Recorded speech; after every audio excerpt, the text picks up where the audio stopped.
There is no male loneliness epidemic, or better, there is, but not in the way that people think. Everyone's talking about a lonely man. Politicians, psychologists, journalists, dating coaches, they're all describing the same phenomenon, but I don't think they're describing the same disease. Of course, men are lonely. Modern people are lonely. Loneliness is real, but loneliness isn't the crisis, it's the symptom. The diagnosis is wrong, which means the solutions are wrong. More conversations, more support groups, more performative vulnerability. None of that reaches the root, because what modern men are experiencing isn't primarily a crisis of connection. It's something much older, much deeper, much more dangerous. Modern men haven't simply lost their friends. They've lost something far more fundamental, something that made friendship possible in the first place, something that made love possible, something that made purpose possible, something that made men feel alive. We've been calling it loneliness, but loneliness is all that's left once the real thing disappears. It isn't a crisis of connection. It's a crisis of male vitality. Modern civilization has systemically eliminated male significance. Look at the average man, the man who does everything right. He wakes up, he goes to work, pays his bills on time. He isn't broken in any obvious way. To the outside world, he's completely fine, successful even. Inside, though, he's only half awake. By all intents and purposes, he's living, but he's not fully alive. He exists in a quiet exile. And when a man has no weight in his own life, he becomes a ghost. And on top of that, he also has no one to share his life with, no one who truly knows him. And when no one knows you, that's truly tragic. They tell him that he needs to talk more, to share his feelings, to be vulnerable, but communication isn't the problem. The real problem is what has disappeared long before communication became impossible. You cannot share yourself with others when there's nothing to share to begin with, when there's nothing alive inside of you to offer, when your raw, primal, vital life force has gone extinct. Connection itself does not create vitality. It's vitality that makes connection possible. Vitality is not the absence of loneliness.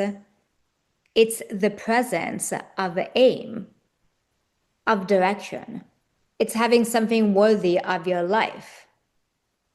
Of course, men need brothers. Of course, they need community.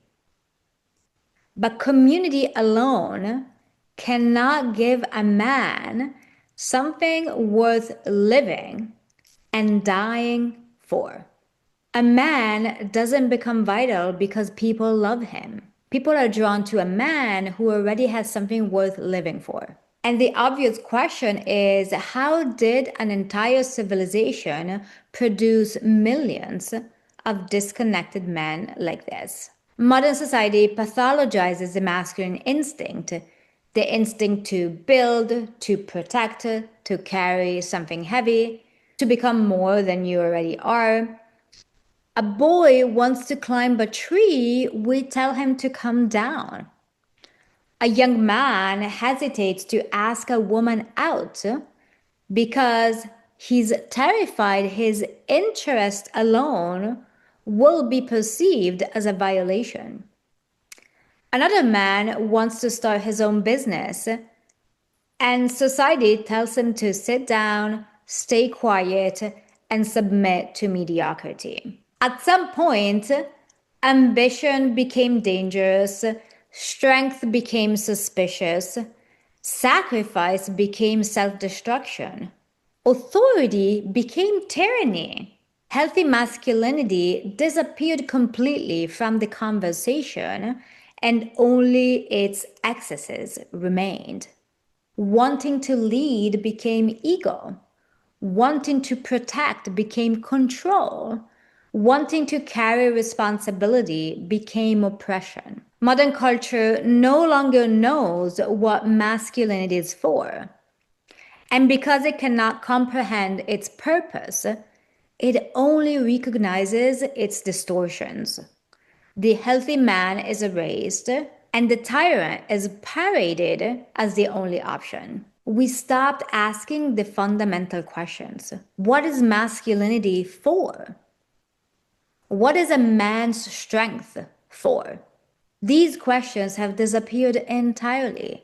If a civilization cannot just answer but even pose these questions, every masculine instinct begins to look really suspicious. The desire to build isn't a pathology.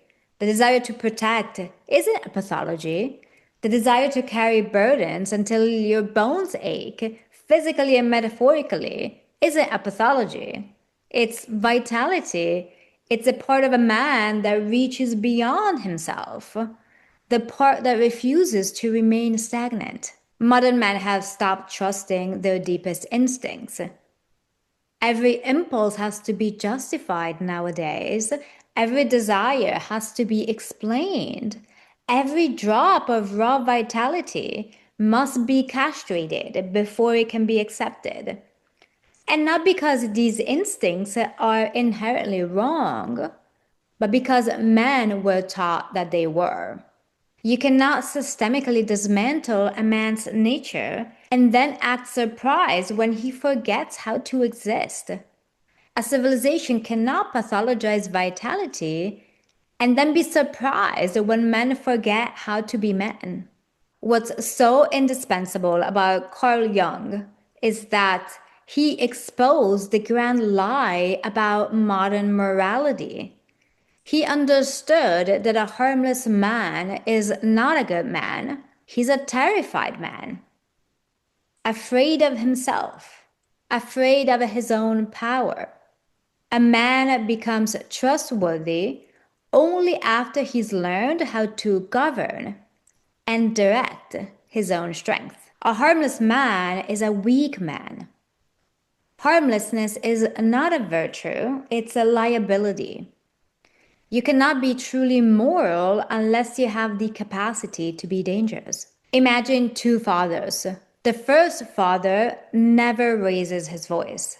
He never says no. He never risks upsetting his children.